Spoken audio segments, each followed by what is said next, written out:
So it is my great pleasure to introduce Dr. Stephen Gavazzi, who is a professor in the Department of Human Sciences at The Ohio State University. I was just going to also mention a couple of these books that are popping up on the screen as well. So he has authored, co-authored, or edited 7 books and numerous publications and chapters on themes ranging from at-risk youth, family systems, civic engagement, and much more. And his most recent books, written with Gordon Gee, I believe, focus on the role of the land-grant mission in the 21st century and the relationship between public higher education and the public in general. So last year, I had seen Dr. Gavazzi's name on the program for the INFAST Summit. For those who aren't familiar, that's the Interinstitutional Network for Food, Agriculture, and Sustainability. And I was just telling him before we got started that I saw that he was giving this workshop on land-grant institutions, relationship to and debt to tribal nations. And so that's something that I've been very interested in. It's something that we've added into our first year curriculum here at UK's College of Agriculture, Food and Environment. So I was really excited to learn more about his work and invite him to our department. And so when I started to learn more about his work and looked at his webpage and his other interests, I just thought, oh my gosh, he has to come for a CLD seminar because there's just so much overlap between all of your interests and a lot of our faculty's interests. So his talk today is entitled, as you can see, Remaining Land Grant Fierce While Accepting the Land Grant Truth of Our Foundation. And with that, I will turn it over to you. And thank you so much for being here today, Dr. Gavazzi. All right. Well, Lindsay, thanks again for the invitation, and thanks to everyone who's joining us today. This is a work in progress. And so what I'm going to be talking with you about today is the accumulation of work over the past 3 years now. It's hard to believe that it's actually been that long. And in many ways is a marked difference from the work that I had been doing prior to that time. And I'll take you through a little bit of my own personal journey and narrative here in terms of how I came to find myself doing this kind of work. Prior to this, I had been, this is my 32nd year at Ohio State. I was originally brought to Ohio State to help them develop their doctoral program in marriage and family therapy. I'm a trained family therapist and was able to help them do that, and then began to do more applied work in the area of program development for families with adolescents. That's my probably my better known research expertise area. But then when I took the role of Dean and Director of Ohio State's Mansfield campus, which is one of the 4 regional campuses that we operate, I began to become a lot more interested in the relationship between campuses and communities, because the relationship between the Mansfield campus and the surrounding communities was very different than what I had experienced in terms of what we call Buckeye Nation and the relationship between Ohio State and literally the state of Ohio.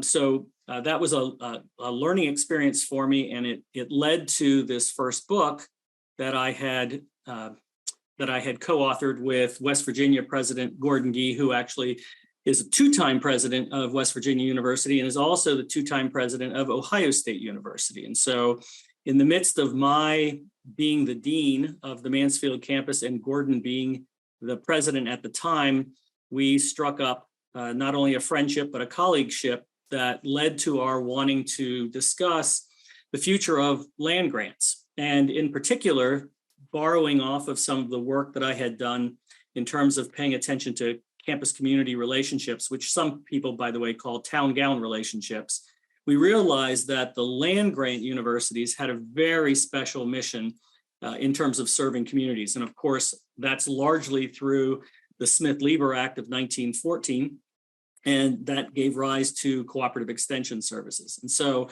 our reach as land grant universities is actually both state and nationwide, and some would argue that we're also a global, we have a global presence. But typically the land grant was thought to be, each land grant university, each 1862 land grant university was thought to be specifically designed to serve the needs, the idiosyncratic needs of each state.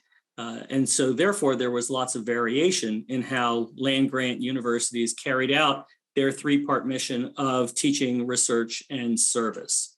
So wrote that book, and it was published in 2018 by Johns Hopkins University Press. And it led to a second book that then was meant to commemorate the sesquicentennial celebration, our 150th birthday in 2020. And so this was actually a series of essays that we had actually 35 different chapters in this book, written by over 45 authors. So there was some joint writing that was going on, but it was using Ohio State as an example of what the 21st century land-grant mission looked like. And so it was literally the week that I had handed in the manuscript for this book that the land grab university report came out. And I'm going to talk about that in just a second. But I also wanted to point out that those two books, prior to the land grab university report coming out, really I felt encouraged to talk about this idea of being land grant fierce. This idea that there was something very different about land grant universities than all other public universities, and therefore all other private universities, because of this three-part mission that we had, and especially because of the focus on making certain that we were always paying attention to the needs of communities. And we ended up doing quite a bit of work around this idea of being land grant fierce. Among other things, we printed up buttons. It actually became the background cover for the book itself. But this whole idea is that there's something definitive, and there's something that's very idiosyncratic about being at a land-grant university. And so this idea of being fierce then was meant to say that we should really embrace that. We should embrace this three-part mission. We should embrace the idea that we were built to serve the needs of communities. And so therefore, this was the whole land-grant fierce notion. So then in 2020, as I said, right when I handed in the manuscript for that second book, the Land Grab Universities report came out. And this, for me, was earth-shattering. This was something that was very difficult for me to comprehend, because I had received 3 degrees from 2 different land-grant universities. So I was a Penn State undergrad, was born and raised, actually I was born in State College, Pennsylvania, when my dad was going through his master's program in school psychology. I myself graduated, all of my brothers and sisters, 8 of them, graduated from Penn State. And then I went on to the University of Connecticut, and Connecticut is the land-grant university of the state of Connecticut. And so then, having spent 30 years at that time at a land-grant university, it had never once occurred to me to ask the question, where did the land in land-grant come from? And so this was really, I think, and as I've come to find out, I'm not the only person who had this aha experience. This was really earth-shattering for lots of people, to begin to understand the breadth and depth by which land-grant universities were founded on the seizure and sale of land from Native American communities. What I'm showing you now, if you've never seen the High Country News maps, is this is a map of all the land that was deeded over to the state of Ohio in order to found its own public institution. And so you can see, and this is really actually very difficult to see, but we had lands as close as Michigan and as far away as California, and with sprinklings of many of the states in between, parcels of land. And this was given to us in the form of what was called scrip. And so the scrip was actually then used to subsequently sell those properties. And there were many different universities that sold that land almost immediately. Many different state governments that had sold that land almost immediately. And then there were others that held on to that land. And in fact, the largest amount of land that had been given to any state was the state of New York. And that was because in 1862, when this was first put into place by the US government, New York had more congressional representatives and senators than any other state, and it was parceled out that way. So it was approximately 30,000 acres of land that were given out per representative and senator. And so New York had more, and this was all deeded to a gentleman named Cornell. And Cornell actually held on to that land for dozens of years. And as a result, the Cornell land grew in value and became actually the largest amount of not only land, but also the accumulation of wealth as a result of that transfer in the form of script. So you can go, and I'm sorry I didn't do this for you, you can go and you can see the land that the University of Kentucky had been ceded, just like you can see all of the other 52 universities that had been given land. Oh, the other thing that's interesting is there are 52 universities that benefited from the Morrill Act. Why is it 52? Well, it was because a very small number of the 1890 institutions also received land. And I want to point out Kentucky State University is one of those 52. So actually the state of Kentucky received land not only for the University of Kentucky, but also Kentucky State. And by the way, the other thing that you should know about in terms of the land grab university report, it makes pretty clear that all of the states, and therefore all of the universities that are immediately to the east of the Mississippi River, typically did not receive tribal land within their own state boundaries. And that's because that land largely had been already gobbled up by other entities. So it was the land to the west of the Mississippi that was really the land that had been unoccupied, had been unowned in a legal sense from the standpoint of the US government. Of course, it was occupied because that's where all of these native communities were actually residing. So through a number of treaties, which by the way, were never ratified by the US government, and otherwise outright violent behavior, this land was taken from these Native American communities, put into the receipt of the US government, and then doled out through the Morrill Act of 1862. So being a scholar, the first thing that I thought I'd better do is write about this. So I fortunately had the opportunity in one of the Indigenous Studies journals to write about this. And from the outset, I thought it was going to be very important to not lose half of the audience. And what do I mean by that? I mean to say that land grant universities and the Morrill Act of 1862 did do a lot of good. There's no doubt that the fact that these universities, which up until the time that the land grant university system came into effect, most colleges were actually private, and they were typically attended by wealthy white males coming from urban areas. And so while there were always exceptions to that, the fact of the matter is that the Land Grant Act did open up the front door of the American dream through higher education for many people who would otherwise not have been able to experience that sort of economic boost. However, at the same time, I think that while we remain land grant fierce in our orientation, we do have to begin to acknowledge and therefore grapple with what does it mean to have basically accumulated all of this wealth at the expense of these Native American communities. So that's what this first article is about.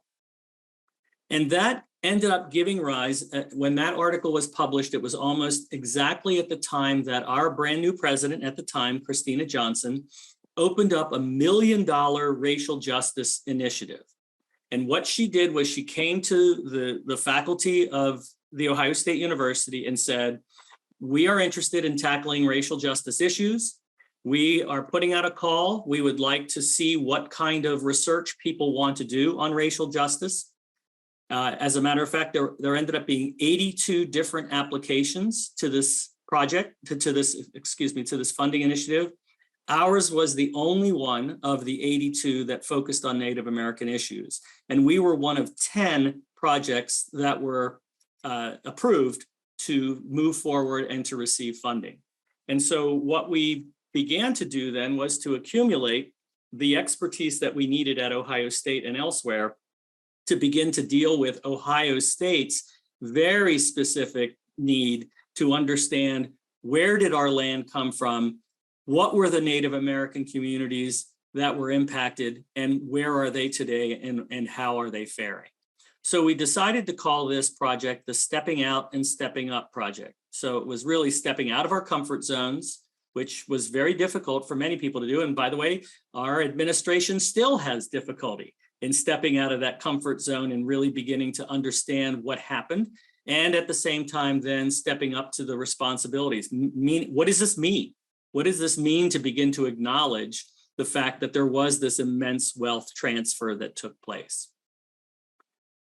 So at this point, because I'm fast forwarding to where we are today, we're fortunate to have received 4 different sets of internal funds from Ohio State. So much to the credit of various different administrators within the confines of Ohio State University, we did, at this point in time, we have accumulated almost $250,000 from Ohio State internally to look at this issue. The place that we're going now, however, is we think we've tapped out the available resources that we're going to be given internally. And so what's now happening is our focus on more external funding, and what does this mean going forward? And I'll talk a bit more about that in just a little bit. But I thought I'd stop there right now. Just want to make sure that everyone's following, and if there are any questions, please either put them in the chat. I'm looking here. Someone has already put in here, I've never asked that question either, which really speaks to how blinkered the settler colonialist viewpoint is. Absolutely.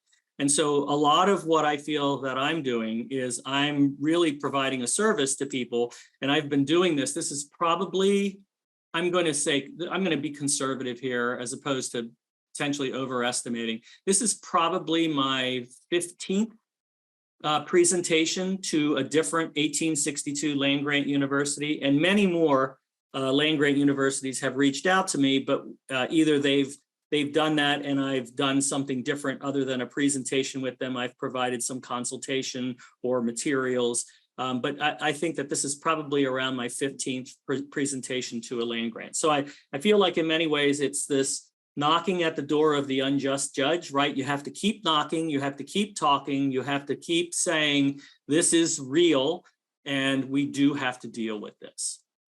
So with that in mind, I'm going to move forward, hopefully forward, there we go. I think one of the other things that's really important to state here is that we have created a mix of native and non-native scholars.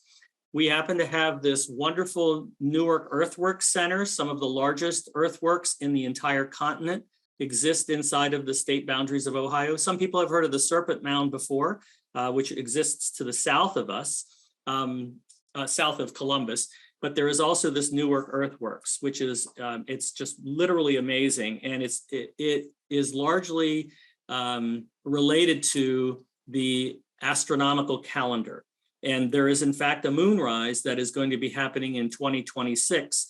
And a lot of work is being done right now to highlight how fundamental there is a connection between the Newark Earthworks and our solar system. So anyway, Marty Chatsmith, who's the associate director there, is a Comanche citizen and a Choctaw descendant. She joined our group fairly early on, along with John Lau, who is the director of the Newark Earthworks Center, who is a citizen of the Potawatomi band of the, the Pokagon band of the Potawatomi tribal nation. And then we also had a mix of other people. Michael Charles, who was our postdoc, is now a Cornell assistant professor. He's Navajo, or Dene, as they call themselves. As well as you can see on the screen, other non-native scholars as well. And this group has grown, but I like to give credit to the initial group that helped us to start all this. So anyway, bottom line point here, I think if you're going to do something, you ought to be looking at bringing in groups to work on this that have both native and non-native scholarship interests. I have been cataloging a lot of the work that has been going on across the country, not just at Ohio State, through what I have called the Land Grant Truth and Reconciliation Project. And that's just simply a blog that I've kept through OSU's site. We've now moved this to the Land Grant Partnership Project, but it still also exists in its old place as well. So there's a lot of resources and a lot of information there that people can get, as well as from the Land Grant Partnerships Project that I'm going to talk about in just a bit. Okay, so what about this first project? So this was the one that was launched then in January of 2021. So we had applied for it in early 2020. It took almost an entire year to have this proposal reviewed and then accepted. Our big partner in this is First Nations Development Institute. They are out of Longmont, Colorado. It's headed up by Mike Roberts, who is the president and CEO. He is Tlingit in terms of his tribal affiliation, and Rick Williams was our Indigenous consultant. Rick is Cheyenne and also was the former head of the Native American College Fund, the American Indian College Fund, excuse me. And so his connections, because of his previous work, were invaluable in terms of what we were doing. What were we doing in this project? We were wanting to focus specifically on those tribes whose land was taken and sold in order to found Ohio State. And that actually meant, according to the Land Grab University report, there were a total of 108 tribes whose land was actually taken in service to Ohio State University. Now, the interesting thing about that is that as of last year, the number of tribes that still exist has diminished to 76. So one of the things that we're very curious about, and we're still researching, is what happened to that group of tribes that no longer are in existence. And the question that we're posing is, did the Land Grant Morrill Act actually contribute to the demise of these tribes? So that's something we are still researching at this point. So we did reach out to these 76 tribes that we could identify to begin a dialogue with them. What we ended up being able to do, and as a social scientist, I'm really disappointed with these numbers. However, in talking to tribal leaders and folks who are involved in higher education for Native Americans, they said that it was a miracle that we got 12 leaders of tribes and 12 leaders of tribal colleges to talk to us. Now, the part of the miracle that people might be thinking about is this was all in the middle of the pandemic. And so, of course, because Native American communities were very much overrepresented in mortality statistics for a variety of different reasons, including dietary difficulties that were related to some health issues, there was a large comorbidity in terms of some of those health concerns and COVID. So, but we did get to talk to these 12 leaders of tribes and also the 12 leaders of these tribal colleges. And again, this was Rick Williams, who was having contact with them and had done the rather intensive interviews with each of these two groups. So we, again, and I guess I should stop here. You're going to start to see other references to journal articles that we've been writing on this. So one of the things that we thought was very important, there was a very important message that was being given to us at Ohio State. And so therefore, I think it's something that other people at Land Grant University should be paying attention to. Research and scholarship is the coin of the realm of our universities. And so because of that, if you want to be taken seriously in terms of this kind of work, you better be creating scholarship. Because if you're not, it becomes a secondary issue. But if you're actually creating scholarship, if you're doing research, if you're getting grants, if you're doing all of the things that we normally and typically should be doing, and it happens to be about this issue, then I think you're in a much better place. We certainly were. So this first article that we wrote, we actually ended up writing two for the Tribal College Journal. The first one that we wrote about was the interviews that we did with the leaders of the tribal colleges. I can't go into all of the details, we don't have enough time, but what we did hear from all of those tribal college leaders was they really did think that partnerships with their 1862 sister institutions were very valuable. And they thought that there was enough there in terms of reciprocal relationships, mutually beneficial things that could happen in those partnerships, that there was a vested interest in both the 1862s and the 1994 tribal colleges taking part in these kinds of partnerships. So clearly, there was a high interest in that. That's the good news. That's the the glass is half full report. The glass is half empty part, though, is that these were very spotty relationships. And oftentimes what tribal college leaders were reporting to us was that there felt like there was a sense of extraction that was happening, that the 1862 would approach the tribal college because there was a grant that was available. They needed to have a community partner. They would name that tribal college as a partner. They'd come in and they would do some work, and perhaps sometimes very valuable work, but then there wasn't much in the way of sustainability around those partnerships either. So there was that problem. And then the second problem was we all have three-part missions, but oftentimes these partnerships were very focused only on one area. And so there, and teaching, by the way, was very underrepresented. Most of it was research and a little bit of it was community engagement. And so those tribal leaders were also requesting that if these partnerships were going to develop, that they might better follow the three-part mission of the land grant mission. So we wrote the second article to describe separately what we heard from the tribal leaders themselves. And so the second article, which it's not in press anymore, it just came out actually at the beginning of last year, was how we then described what the tribal leaders said. And you can see here, and I highlighted food insecurity because that was the number one issue. But these were all of the different issues that were discussed by these tribal leaders in the course of those 12 interviews that we did. Again, with food and food sovereignty, food security issues being the ones that were addressed most often. So because we were beginning to then look at external funding, the first thing that was suggested to us, I had been working with Erin Riley at NIFA, and she had suggested that I put together a conference grant to begin to get people to talk about this, focusing specifically on these partnerships, because these partnerships seem to be the low-hanging fruit that we all could be looking at in terms of next steps.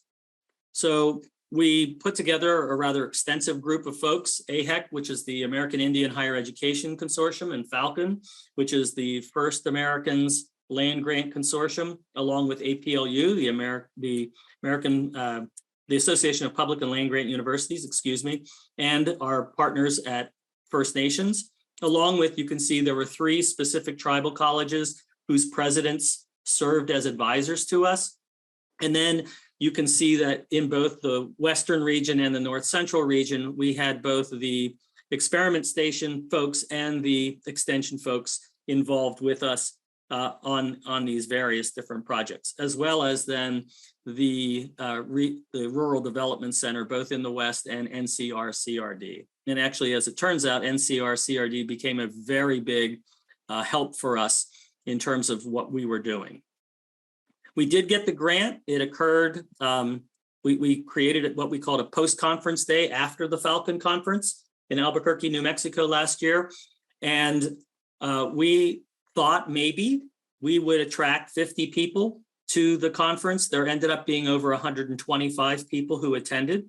It was rather evenly balanced between tribal nations, tribal colleges and 1862 representatives. And again, in large part because the North Central Region's Rural Development Center got extensively involved with us, which I think is my next, maybe it's the next slide. But again, our main task here was to discuss this relationship that has been going on between the 1994 tribal colleges and the 1862 land grants, in terms of what's been done in the past, what's going on presently, but most importantly, where did we all see ourselves going as a result of this kind of partnership moving forward? And again, what we found out, not surprisingly, was that there was a strong but not exclusive focus on food sovereignty and food security issues. So here's the slide I thought I was getting at, which is that NCR-CRD also expressed a very strong interest in having their members participate in this. And so they actually had given me what they call a faculty fellows grant to do some extra work around this. As a result, because there are 20 tribal colleges and 12 1862s in their catchment area, we were able to bring almost every representatives from almost every one of those institutions to the post-conference meeting. And so we consider that to be a pretty big success. What we thought we needed to do from this point forward was, and again, this was the work that was underwritten by NCR-CRD, was to document the characteristics, if you will, best practices of both the past and present 1994-1862 partnerships. And our hope was that what we would be doing is building a platform to strengthen those existing partnerships and, most importantly, create new collaborations, new opportunities for folks to work together. And so in essence, what NCR-CRD had adopted was the same strategy that I talked about at the front end of this presentation, which is to make it possible to do both things simultaneously, to be land grant fierce, to say, yes, we do lots of great things in terms of our three-part mission, and at the same time, embrace this land grab truth, to understand how it is that we can accept the historical circumstances of our founding and then begin to decide what we're going to do about that. As a result of the NCR-CRD funding, excuse me, we created a website devoted to this, which is, excuse me, the Land Grant Partners Project. On here, you can see lots of different things. We've put lots of different resources on this site. One of the most important things is that we have a list of the partnerships. And while we believe that the partnership list is fairly extensive right now and almost captures the entire content universe of those projects and partnerships, we are still finding those different partnerships here and there that no one knew about. And so that's part of the mission that is ongoing for us right now. But the other thing is, and this is my little advertisement here for what we're doing this year, is we are going to work again to do a pre-conference rather than a post-conference in front of the Falcon Conference this October. And so October 12th and 13th, we will be in Denver, Colorado. Excuse me. And the title of the conference is Righting Wrongs and Building a Brighter Future Together. And that's where our hope here is that we would have a representative from the University of Kentucky, at least one, who would be coming out and hopefully could be talking about any and all conversations and or actual activities that are ongoing at the University of Kentucky at this time, or at least by the time this pre-conference takes place, and engage in a dialogue with all of the other 1862s and 1994s that will be in attendance at this pre-conference. And then I think the last thing, so we're at questions and answers, and I saw that a couple things were being dropped into the chat. So that's all that I had in terms of the content. So I'm going to stop sharing my screen, and hopefully we can start dialoguing about this. And I didn't do a bad job. I left about 25 minutes for us to talk, and that's what I'm really interested in. So I see here there was one question that looks like it already has been answered about stepping out and stepping up. Do you have Native American? Yes, okay, so we did answer that question.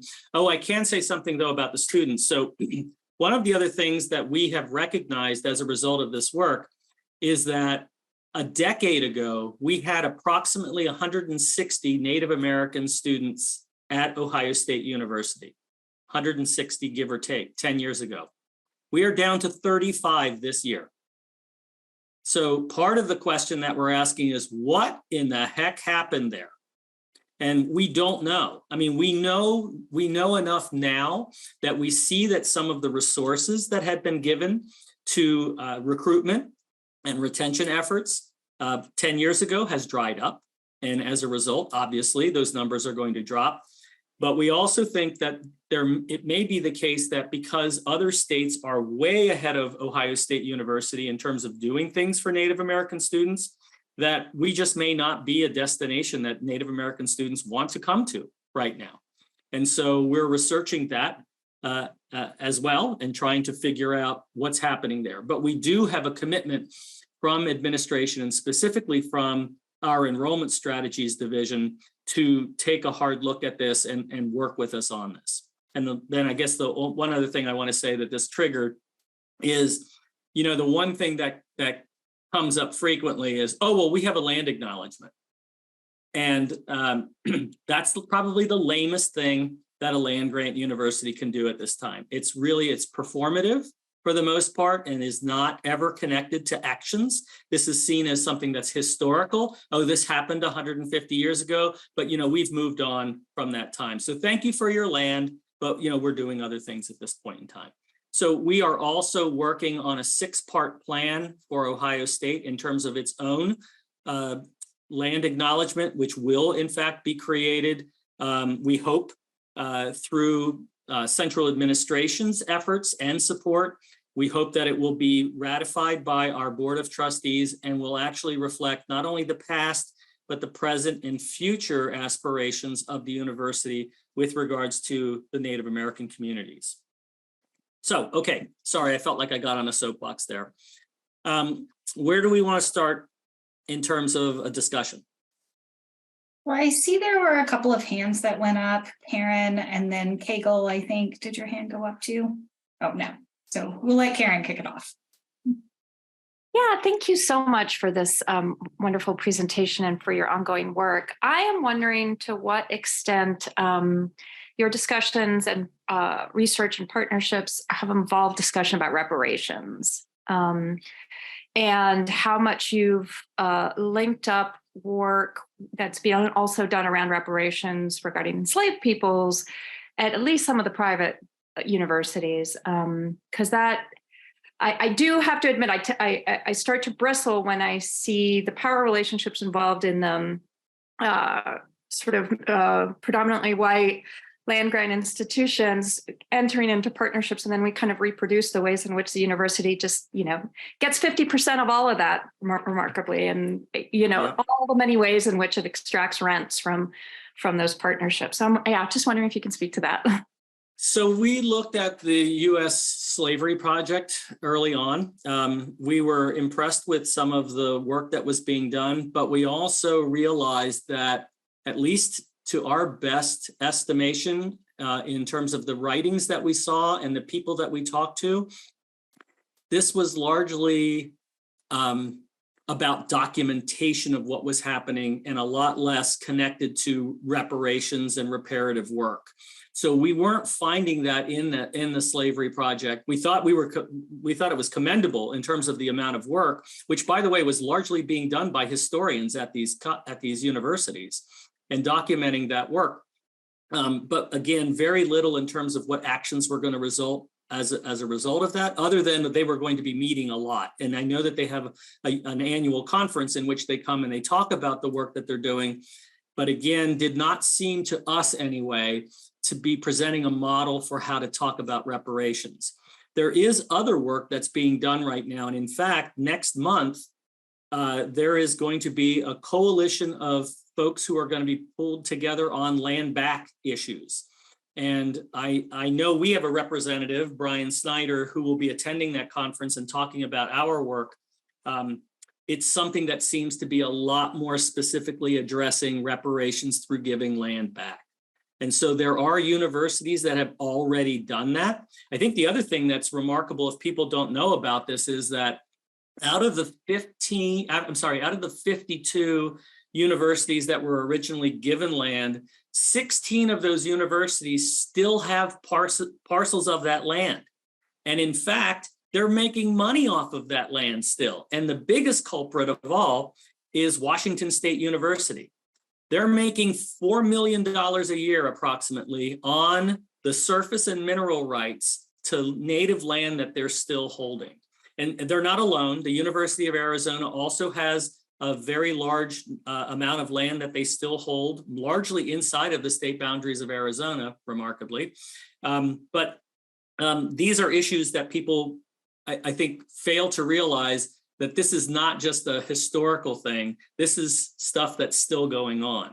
So again, in some ways, not our business in terms of the Ohio State University, but I think it is everyone's business to understand that this land that was given to these universities, in the cases of 16 universities, they still have some of that land. So I say all of that. I'm sorry if this was a little bit of a long-winded response to the point that you brought up, Karen, but I think those universities have a much easier time than the rest of us because they actually have land to give back.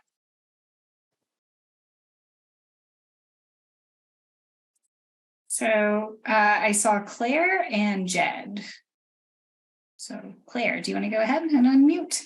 Sure, thank you. Thank you, Dr. Gavazzi. This is really an interesting talk. I was really grateful to see it yesterday. I just got back from a national conference. I'm in the geography department. I'm a visiting assistant professor. Just got back from the annual geographers conference in Denver last week. We had a series of panels discussing this exact issue, the relationship between land and the university, not just how the settler colonial project is birthed through this relationship, but also US imperialism through the military project. So there's a lot to unpack here. My question is around these 4 projects that you have received funding for so far at OSU, and some of the material outcomes of these projects, right? Because partnerships are one thing, but to me, the responsibility that you highlight so well, right? The sort of not just stepping out, but then stepping up has to be coupled with material outputs, material outcomes. Things like land back, things like student scholarships, things like the reapportioning of endowments, because the original endowment of all these land grant institutions was the land asset itself, which, to your point just a minute ago, that landed asset is now, exists in thousands of different kinds of highly diversified and highly complex financial derivative assets. So, question about the material outcomes of these 4 projects that you have seeded so far. So before I answer that, thank you, Claire. That's really interesting, and I'd love to find out more about where you were and what else you learned. But what I can say, first of all, that I usually do say in these talks is the University of Kentucky, just like Ohio State and everybody else, has an account within your university structure that holds the original amount of land of money that was generated through the sale of those lands. And they have to have it because it was the federal requirement inside of the Morrill Act. Basically, what was supposed to happen was the money was given to the states and they were supposed to put it into a foundational structure that they could then use the interest off of it. Now, many universities weren't able to do that, and they just depleted all their money, and then they had to go back to the state government, and the state government had to put that money back in, and so on and so forth. And there were many universities that did that. But to my point here, that was over 100 years ago. And so when I went to our chief financial officer, Mike Papadakis, because I knew him because I was a former senior administrator, and I said, "Hey, Mike, I want you to go and find me your oldest account. And I want you to tell me what the label on that is." And he was like, "Why are you doing this, Steve?" And I said, "Come on, Mike, play along. I just want you to do this. Just tell me what the oldest account is." He gets back to me three days later and he says, "Hey, I found an account from the very founding of the university." And I said, "Yeah, what's it called?" He says, "It's called the Morrill Fund." And I said, "Oh, isn't that interesting? How much money is in that?" And he said, "Well, that's the funny thing." He said, "I looked, and until 1970, and 1970 was when we incorporated our university foundation. 1970, it always had about $350,000 in it, give or take. But when we had incorporated the foundation, we froze all of the old accounts. So no one could touch them anymore. And I said, and how much does it hold right now? And he says $3.8 million. So just because they stopped touching it in 1970, it grew to $3.8 million. My suspicion is that at the University of Kentucky and many other universities, there is this original grant that's just sitting, this original fund that's just sitting around accumulating money. And I would ask you all, if you're interested, to check that out and see what's happening. Now, when I talked to MIT about this, and a lot of people don't realize that MIT is a land grant institution, what I found out was that they actually were given half of the money, and the other half of the money went to UMass at Amherst because they split their agricultural and engineering curriculum between those two institutions. And so they split the Morrill money. And as a result, it went to neither institution. It went to the state government, and the state government doled that money out every year and still does that to this day. So there are probably some nuances here in terms of what happens to these kinds of material things that we need to be paying attention to. Okay, I just wanted to provide that as background, Claire. And so now in terms of what we've done, I didn't even mention the 3 other projects. Part of what we're doing is we're trying to create, through the Newark Earthworks Center, a better understanding of the Great Lakes Native American culture that exists here and still exists to this day. Even though the 1830 Indian Removal Act largely was successful in removing all Native Americans from the state of Ohio, they were ruthless in their removal. Because of the repatriation acts that occurred in the 1950s, there were large numbers of Native Americans who moved back to Ohio, largely in the urban areas. And so we have large pockets of Native Americans in Cleveland and Columbus and Cincinnati and some of the other smaller metropolitan areas as well. So one of the things that we're doing is, from a material perspective, we're bringing together their artwork. That's one of the things that we're doing. And we're showcasing what it is that they are doing in terms of their presence and the fact that they're still thriving here, even though they're largely an invisible population. So that was one of the things that we had made a commitment to fairly early on, was to be able to bring artists and other forms of more humanities-oriented work into this conversation. So that's going on. And then I think that the one additional material piece that we're looking at is, here in Central Ohio, we have something called NACO, and NACO is the Native American Indian Center for Central Ohio. And they are looking for land, and they want to be able to grow their own crops for their people. And so one of the things that we've also committed to is working directly with NACO in order to help them through the university, to help them to acquire the land that they're seeking. And again, I'm only scratching the surface of the things, but those are the things that I wanted to highlight most in terms of what we've been doing. Okay, Lindsay, who's next? Jed was next in the queue, and then Kegel, and then Dan had a question in the chat, and I suspect we won't have time for more than that. Okay. Thanks, Lindsay. Thanks, Dr. Gavazzi, for this talk. One thing I had a question about, you were talking about the threefold mission, I guess, of land grants, with the research, the teaching, and the community engagement. And I know, like, you know, in this talk, you were really highlighting sort of the research that yourself and others have done, and as far as a scholarship has been produced out of this. How much of this has been developed into, I guess, like teaching materials and curriculum things? Because I think a lot of this is, you know, I've been part of land grants my entire life, and it's not talked about. It's not addressed. You know, it's kind of, a lot of times when you do, it's kind of in a space like this, kind of a self-selecting group of people who already are interested about it. But I think, you know, a big part of this needs to be, you know, having these conversations, getting people involved who aren't considering these things, that aren't having this brought up. And you have talked a little bit more about the community engagement, but yeah, just like, what does this teaching look like? You know, what sort of materials are being put together? And I guess, yeah, I think it goes back to kind of that question earlier of, I guess, not getting, I guess, lost a little bit with, you know, the need to publish and to produce scholarship.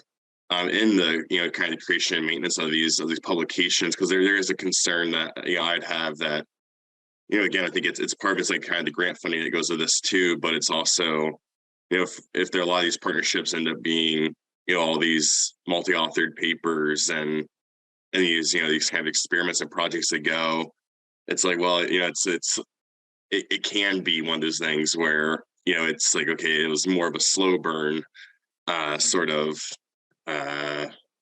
one-off sort of project versus kind of something that was much more extractive. But I think there's ways they both be extractive, and so I'm hoping that this isn't the case. And I think it's given the model here of what we can do. Obviously, there's lots of generational harms that have happened, and it's just as long as it's taken to get to this point, it's going to take just as much longer. So I guess mostly I want someone to ask about the teaching. So the one, I think, collection of papers that I was the part of, that first article I told you about that was in the Native American and Indigenous Studies Journal, that actually is a collection of papers. And so I do know that there are people who are teaching special projects courses right now using what I think are approximately 15 articles that were all brought together as a result of the Land Grab University report. It begins and ends. There's a beginning that Tristan Atone and Bobby Lee, who were the authors of the Land Grab University's report, they set the stage for all of these papers. And then you get these 15 papers, and then they write kind of a post, an end note, if you will, about all of this. And so I think that's a good place to start in terms of teaching materials. But I think that underlying your question is pointing to a big need, a gap right now. And that's that there has not, to my knowledge, been something more definitive pulled together about the state of this work, because it is all over the place. I mean, there are occasional articles that pop up. I mean, I wrote one for my own home journal called Family Relations, which talked about the paucity of writing that's been done on Native American communities. And so I did a literature review of all of the family science journals. And out of the 35,000 articles that were published in this time period that I had picked, there were a total of 6 articles on Native American families. I mean, that's appalling.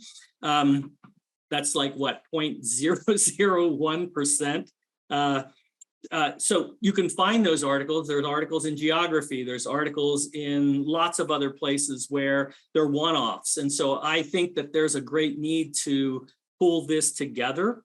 I'm not quite sure how to do it, but I think you've identified a need. Thank you. Okay, who's next, Lindsay? That was Cable.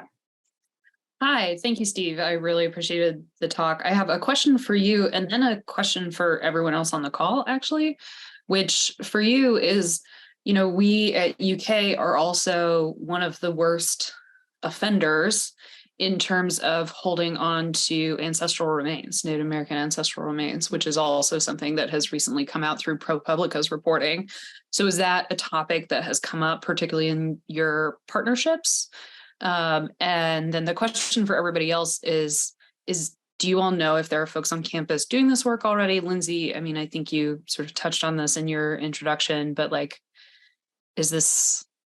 are the people on this talk right now, like, are we interested in doing something? Is there something already happening that we can support? Yeah.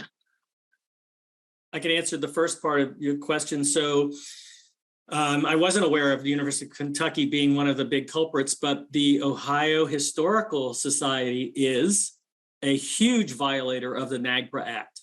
And so we continue to hear from tribes about how we need, as a university, to be putting pressure on the Ohio, and it's now called the Ohio Historical Connection, OHC, to deal with the remains issues.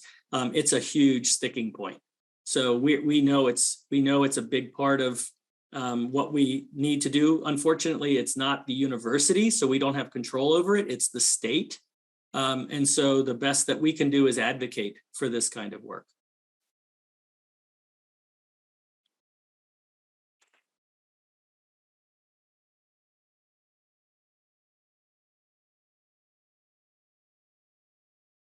And then was there someone else who had their hand up too as well?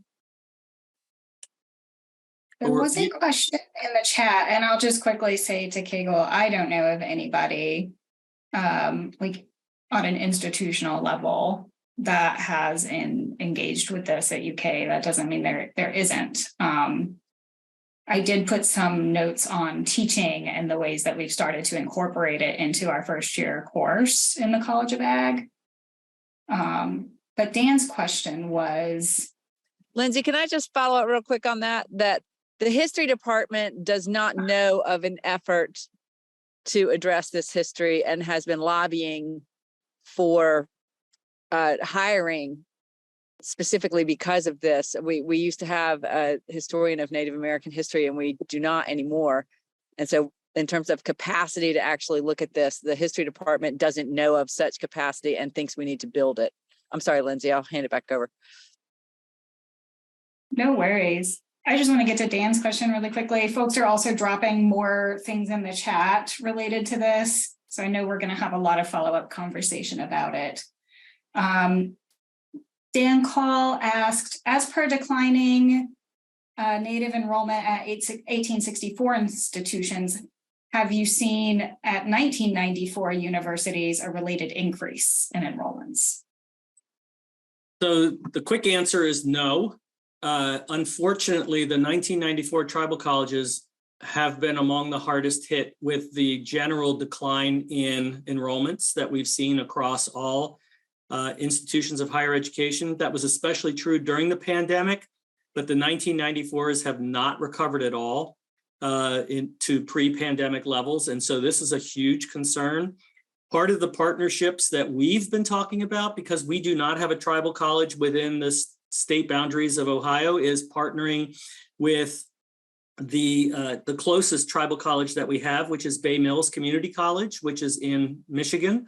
And so we've talked about some pipeline opportunities, and we seem to have stumbled upon early childcare and social work as two areas that they would like to work with us on. And so those are examples of what I think we can be doing, where we're not robbing the 1994s, who are largely, with a couple of exceptions, two-year institutions. So we're trying to create bridge programs or pathways programs that will allow those students to complete their work at the tribal college and then come to the four-year university. Our big hope here is that what we can do is create enough scholarship money where at the very least they're paying no more to come to Ohio State than they're currently paying to go to Bay Mills. That would be at minimum what we would want to be able to guarantee.